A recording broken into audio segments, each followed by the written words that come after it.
במושב זה יוצגו לראשונה תוצאות של חפירות ארכיאולוגיות חדשות שנערכו באזור הר אפרים ובנימין בשנה האחרונה. ההרצאה הראשונה שלנו היא תהיה באנגלית. The fourth excavation season at Tel Shiloh by ABR. בעוד מעט אני אסביר לך מה זה ABR. על ידי אביגייל leavitt, היא דוקטורנטית בחוג לארכיאולוגיה באוניברסיטת אריאל בשומרון. אביגייל משמשת והשתתפה במגוון חפירות ארכיאולוגיות באזור, וראוי לציין כי רק ב8 חודשים האחרונים אביגייל השתתפה באופן פעיל ורציף ב5 משלחות חפירות שונות. בחיר בית אוג'ה אל-פאוקה, בתל ברונה, בתל שילה, חיר בית רפיד ובתל אסוריר. בהרצאה הזו היא תציג את התוצאות של עונת החפירה האחרונה שנערכה בקיץ בתל שילה. Abigail Leavitt is an assistant director of the excavation of Shiloh, and is that's been run by the ABR, the Associates for Biblical Research, and she has notably been active over the last 8 months in 5 complete excavations, of which I've just said, חיר בית אוג'ה, אל-פאוקה, בתל ברונה, בתל שילה, בחיר בית רפיד ובתל אסוריה. אביגייל? ABR. ABR is Associates for Biblical Research, and you'll mention some of the background, I guess? Okay. She'll explain. אביגייל תסביר. Thank you, Debbie. Good afternoon. It's a pleasure to speak here today. So yes, I'm the Assistant Director of Excavations at the Shiloh Excavations being run by Associates for Biblical Research. It's an organization in the United States that's a consortium of universities. We have, I think, about 11 universities that participate in our excavation. It's run by Dr. Scott Stripling. He's the Director of Excavations there. So this summer marked our 4th season of excavations at Shiloh, and it was also the 100th anniversary of excavations at Shiloh since the Danish started excavating there in 1922. So Shiloh's been active on and off for the last 100 years. So after missing 2 seasons due to the coronavirus-related travel restrictions, since most of our team is from the United States and other countries, we were really happy to be back in the field this summer. The excavation ran for 4 weeks, from May 22nd to June 17th, and then we had a 5th week for restoration afterwards. Our team included 135 registered volunteers and staff members and various additional individuals and groups who joined us from time to time in the field. So we had a really big excavation team. And let's see. Yeah, there we go. After 2 years of inactivity, our area of the Tel Shiloh excavation was looking a little run down. So before the season began, I met a group from HaYovel who came to help set up the excavation squares for us. They cleaned up, they removed the weeds and the felt, they strung the squares, they sorted our tools, they set up our wet sifter. We have a state-of-the-art wet sifter at Shiloh that we wet sift just about everything that comes out. So by the time the team was finished, our areas were looking great and all ready for excavation. 1 week prior to the beginning of the excavation, our team members began arriving. We offer a pre-dig tour, so some of our staff and volunteers were touring, while others of us set up the dig headquarters in Jerusalem and got ready for the dig. Now, in prior seasons, we focused entirely in area H1. You can see it there on the north slopes of the Tel. But this season, we continued to work there, but then we also expanded to areas K1 and D1. So it's still there on the northern side and then on the northeastern slopes of the Tel. We focused on several areas of interest. These included a possible gate area, a Middle Bronze Age storerooms, a monumental building, early Roman structures, and a cultic favisa. So we had a lot of interesting things going on this season. In the area with the potential gate, it's possibly a postern gate, we continued to work where we had been in previous seasons. We'd been excavating along the wall, both inside and out, when we encountered a wall of massive stones projecting out of the city wall. This coincided with a gap in the city wall, which was filled with an early Roman pottery dump and then patched over in Byzantine time with a Byzantine patch on the wall. So this year we focused on that area to try to make some sense of it. One team worked on top of the Middle Bronze Age city wall, finding a symmetrical opening in the wall. And then another team worked outside the city wall, next to the wall that we'd previously found that projected from the city wall, and they found that it made a right angle and continued into another wall, all of this forming a chamber outside of the city wall. As we excavated, we uncovered a nicely constructed entryway into this structure. So you can see in the white, the solid lines represent walls that we found. The dotted lines are suggestions of where we think maybe they continue and meet up. So we'll have to continue excavating to see for sure what it looks like. But for now, this is what it's starting to look like. We didn't really expect to find a gate on the northern slopes of the tell. Everybody, as far as I know, almost everybody agrees that the gate at Shiloh should be on the southern side of the tell. That makes sense. But this is what we're finding, and it's, kind of looking like a postern gate of some sort, so we're going to keep excavating and see what we find. One question that we need to answer is how the entry route proceeds into the city. For now, it looks like you would pass between two parallel walls, but then there's a dead end into a wall, which is a problem. But then up above, there's a large socket stone, like you would expect to find at a gate. So I think it would be nice to find stairs leading up between the parallel walls. We'll have to excavate and see. For me, that would help make sense of it, but you never know until you excavate, We'll see what we find out. So we have more questions to answer there. Another of our teams excavated in rooms built against the Middle Bronze Age city wall. These rooms are well known. They were excavated by the Danish in Area H, which is right next to our area. We continued excavating that section of wall where the Danish had left off. And over the past few seasons, we've uncovered a long row of rooms built up against the city wall. This year, we focused on several of the rooms that we'd already started excavating in previous seasons.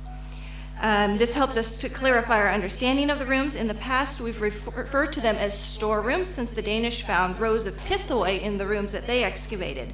And while it is quite likely that the rooms did serve as storerooms, at least some of them, it's now clear that some of them were workspaces as well. In one of them, we found a lot of loom weights, and in another, we found grinding stones. So this seems to be, work areas.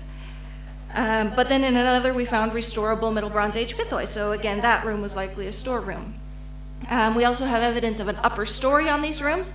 We found an upper floor collapsed onto the ground floor level. One thing that we discovered in the season while excavating the storerooms was a fortification wall or of some sort, or maybe a retaining wall, but definitely, a wall around the city that predates the Middle Bronze Age 3 city wall that is well known there, the 6-meter wide fortification wall. So this wall runs parallel to and inside of the city wall. And up till this point, we had assumed that it was just the back wall of these storerooms or workrooms, whatever they are, built up against the city wall. But this season, we were able to clarify that the lower portion of it predates the city wall and the rooms, and it slopes in a glacis-like way. So you can see in the photo, wall 37 is in the background of that photo.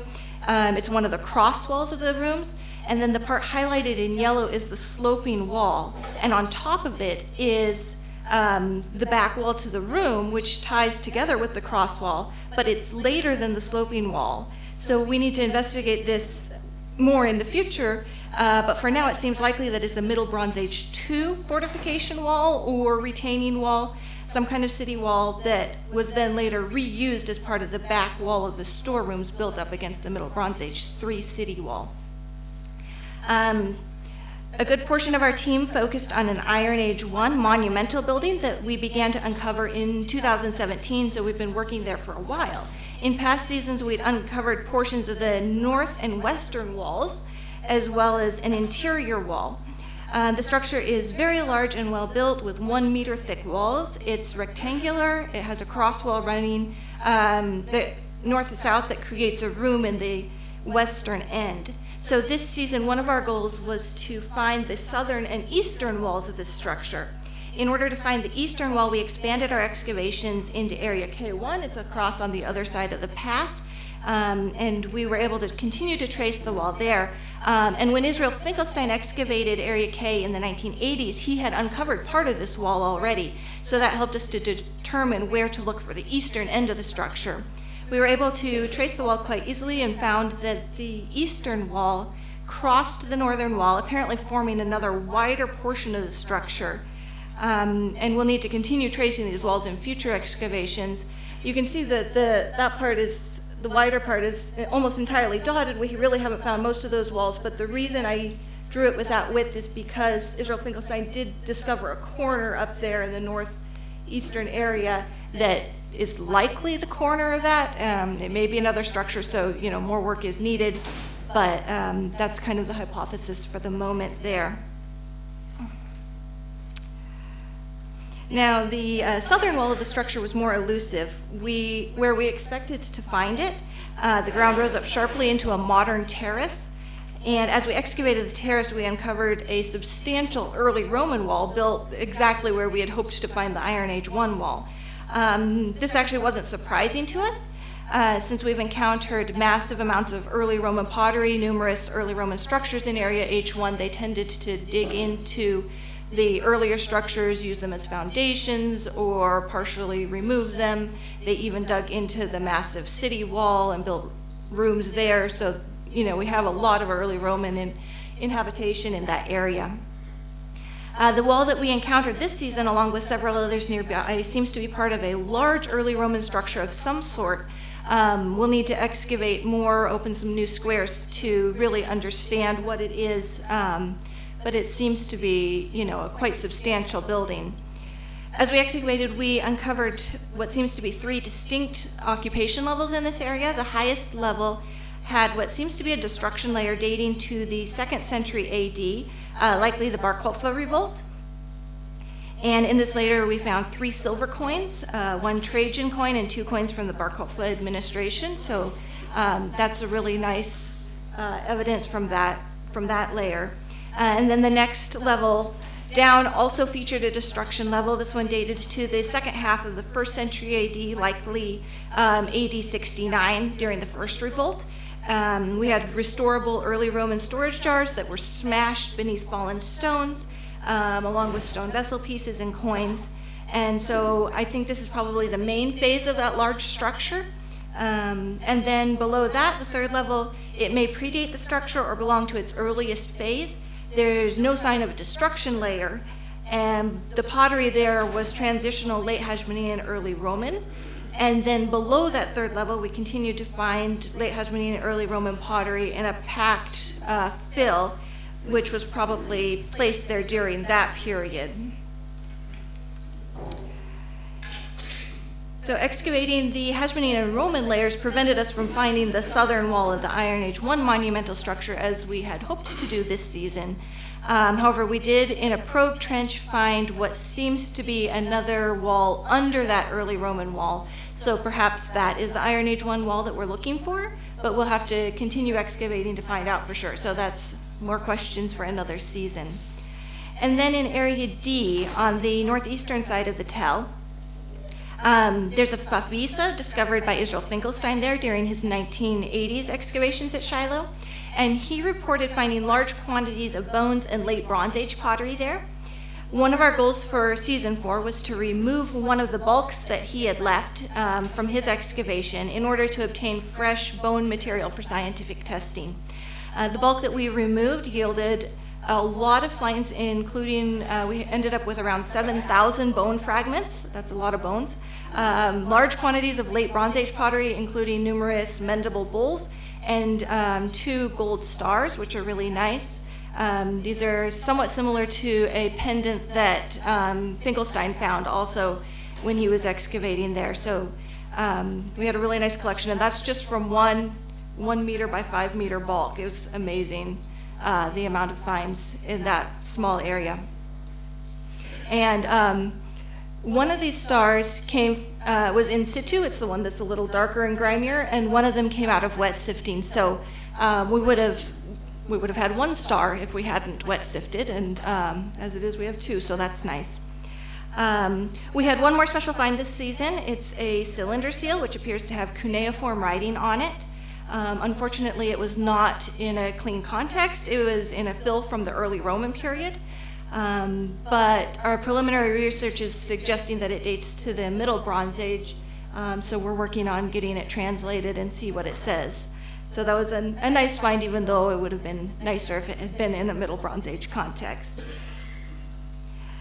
After our 4 weeks of excavation ended, a small team of us spent an extra week working on conservation and restoration. We selected walls that seemed unstable and mortared them. We also used the week to clean up the site, winterize our wet sifter, and pack up our tools. We think we had a pretty successful season at Shiloh this summer. We worked in various strata, various areas. We worked in the Middle Bronze Age, the Late Bronze Age, the Iron Age I, Late Hasmonean, and early Roman periods. We excavated what may be a postern gate, our monumental structure, early Roman destruction layers, Late Bronze Age favisa, the Middle Bronze Age storerooms, the possibly Middle Bronze Age II wall that we discovered. So we accomplished a lot, and it seems like we ended up with more questions than we started with, but I think this is pretty normal in archaeology. Hopefully future excavation seasons will answer some of our questions. Thank you.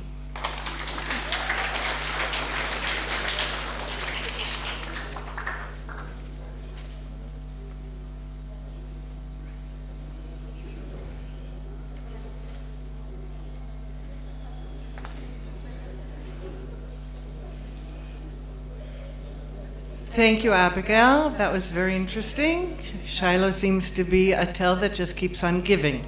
תודה רבה, אביגיל. זה היה מאוד מעניין. שיילו ממשיך לתת לנו עוד ועוד חומר מעניין כל שנה של חפירה. So, Abigail, if there are any questions for Abigail, אם יש שאלות לגבי... כל מי שקיבל הודעה שהוא צריך לגשת לקבל איזה כרטיס בשביל הסיור, והודעה זו כמבוטלת, כן? אתם לא צריכים. כל מי שנרשם לסיור יהיה בסיור, לא צריך לגשת, אפשר לגשת לשם. מי שלא נרשם? מי שלא נרשם יוכל להירשם ולהגיע עם מערכת הפרטי, כי אני לא בטוח שיש לו מקום באוטובוס. שוב פעם לשאלות. יש שאלות לאביגיל על שילה? ארן? ברשות הציבור אני אפשר להקריא. In 1985, I participated in the excavations of Bar Ilan, and my job and my minui at Bar Ilan under Israel Finkelstein was to be the epigraphist. And my bad luck was during the 4 years there was no epigraphy. So I'm asking you, have you come up with epigraphic finds from the Iron Age or the Persian period? That's my first question. The second question, again, quickly, as you mentioned, Area D on the tell from the MB2 period, there was a favisa, and there were many finds that were very interesting there. Axe heads and other metal objects that Baruch Brandel published. What was particularly of interest to me was that there were imported goods from northern Syria and Anatolia. So my question to you now, in your excavations of the MB2 period, have you found other objects that were imported to the Tel from northern Syria and Anatolia? Thank you.